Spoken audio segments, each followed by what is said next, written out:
Hi everyone, let's talk about Spirit Island. And I'll start off saying I really, really love this game. I have played it about 4 or 5 times now, so still very new to it, but I have been loving it. It's kind of a breath of fresh air to have a heavy co-op. And I say heavy in terms of the decisions that you're making, because in that playthrough especially, some turns, I am a bit AP prone myself. Well, Rich might say quite AP prone. But yes, it really, really not weighs you down, but there is just so much that you can do and so many priorities to weigh up of, they're going to ravage this turn, yes, but next turn so many things are going to build that they're going to overwhelm us.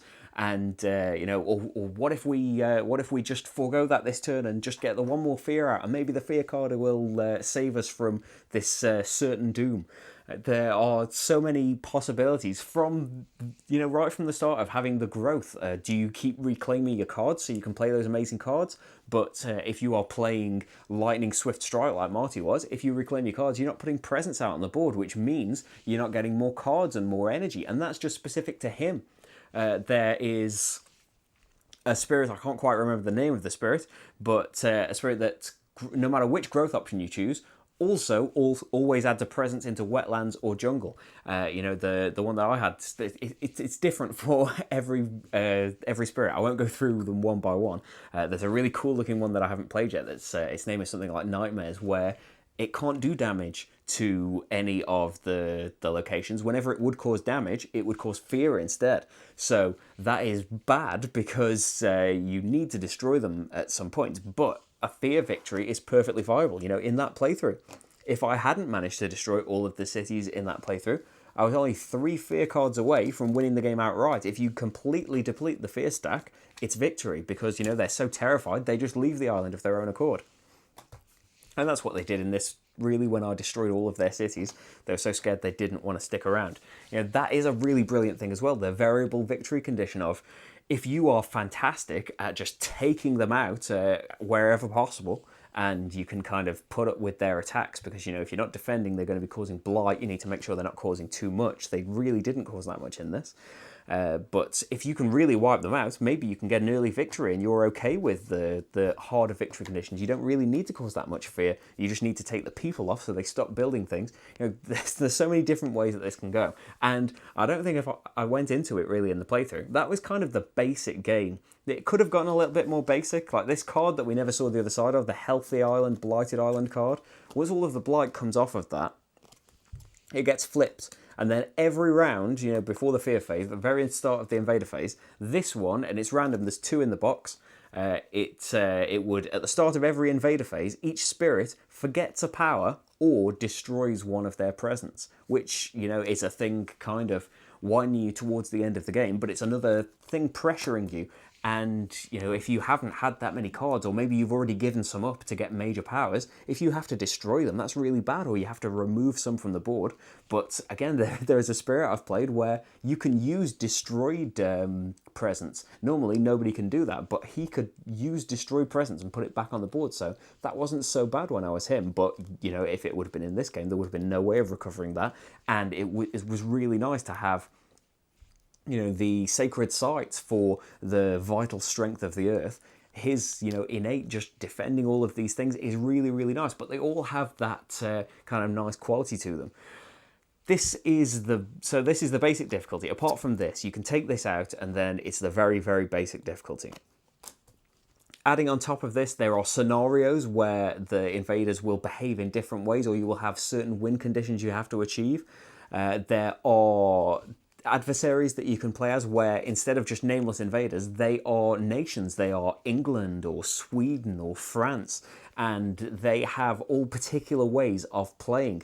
The only one that we've tried so far is England, and we tried that at the easiest level. But England are very, very good at building. They get to build extra things, like I don't know if you noticed in the level 2 explore cards, they have this little symbol in the middle of them that kind of activates something on the adversary cards. So whenever they came out, the English got to build an extra time, I think. And if you step up the difficulty level of England, then an extra one of these gets put on the board for a build space after Ravage. So, well, before Ravage, technically.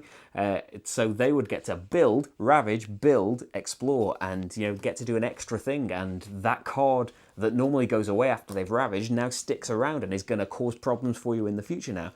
And that's just one of the adversaries. There are 3 in the box, at least, that have all got difficulty levels for you to improve on. There's a whole table in the manual that describes all of these different difficulty levels. You know, if you're playing this scenario and doing this with it, or maybe you're playing this scenario and using this adversary, you know, there are really, really detailed things of how you change the difficulty in this game, which I think is fantastic, because the game hasn't really been too hard for us yet. It's definitely something that we're still willing to step up.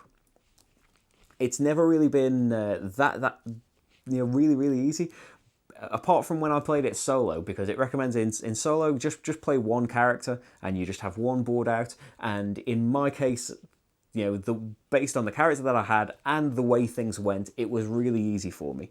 And that can be the complete opposite, though. It says in the rulebook that, you know, these spirits are all designed with strengths and weaknesses, and if you're playing on your own with one spirit, your weaknesses are your weaknesses, and you're just going to have to try and cope with that because you can't do anything about it.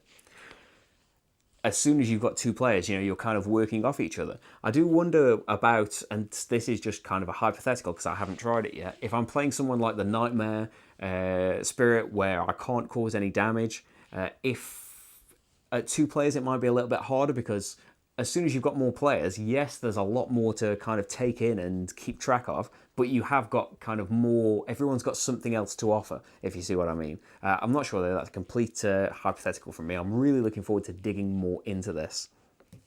Criticisms of it, the rulebook isn't the best. It is all there, but you have to kind of do your work to get into it, like in the setup, for example.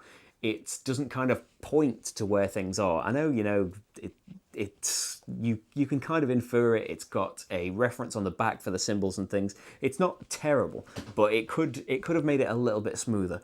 Like it's when you set up, it says put all of the, you know, things on the board according to the symbols, and well, we just opened the manual, we didn't know what the symbols meant yet. It could have had a little table there, you see what I mean, just little things like that. And then towards the end of the manual, I felt that some things, it was really, really labouring the point. I think that's because the first half of the manual is kind of a give you the gist, get you going guide, and then the second half of the manual is let's now go into depth on all of these things. And so it was a bit weird that some things it felt a little bit vague on, and then some things it was really, really in depth on. But as I say, it's not a huge issue, and it was just kind of a little hiccup in getting into the game. That is kind of the biggest downside. If, you know, if everybody playing is AP prone, that could be a massive downside. It can get really long. And I have heard from people that if things don't really, if things come out in a certain way, then it's not going to be that you're losing really, you're just kind of winning really, really gradually, and it's going to take a long, long time. That can happen, and it's not really happening in ours. It is a lengthy game. It says 90 minutes to 2 hours, I think, in the rulebook, which is probably about right. You know, and a lot of that time is just the depth of thought, the amount of options that are open to you.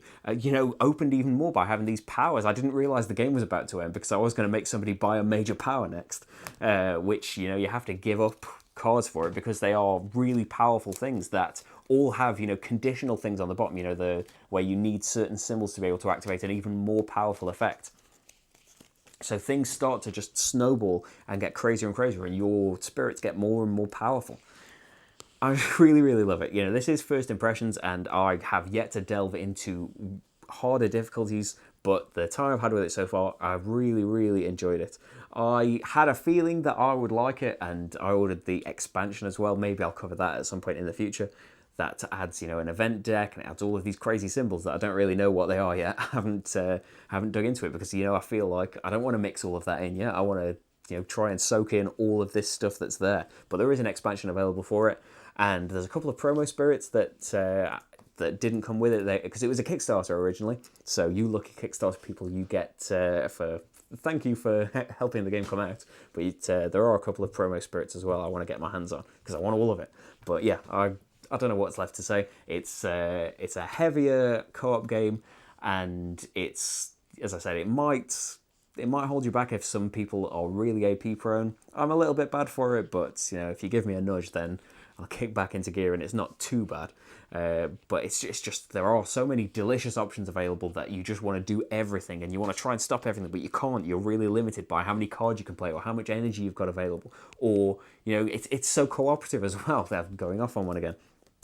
It's so cooperative because you need to discuss with each other. You can't quarterback and say all of these things because it is hard enough trying to figure out what you were going to do. Trying to do two spirits there for a whole game was really hard. Some of the decision making in there took forever to try and work out what I was doing, because every time I would try and work something out, I would then realise, oh wait, but they've got that card, so if we work out together, and that is exactly what it's like when we play two players. It is constantly like, well, I'm going to do this, can you help me do this? If I do this, can you go off and handle this over here? What can you do? Like, what is your general plan, and how can we adapt that so that it really works for each other? Oh, can you play this card instead? Yeah, but it really works with my innate power that I'm going to get to do, which will destroy a city and really help us out. It is a really, really cooperative game as well, in that you are kind of asking each other for help and offering help constantly, and it is brilliant for that as well. But for all of those things, I've been really, really enjoying Spirit Island, and you can see in the playthrough if you might enjoy it as well.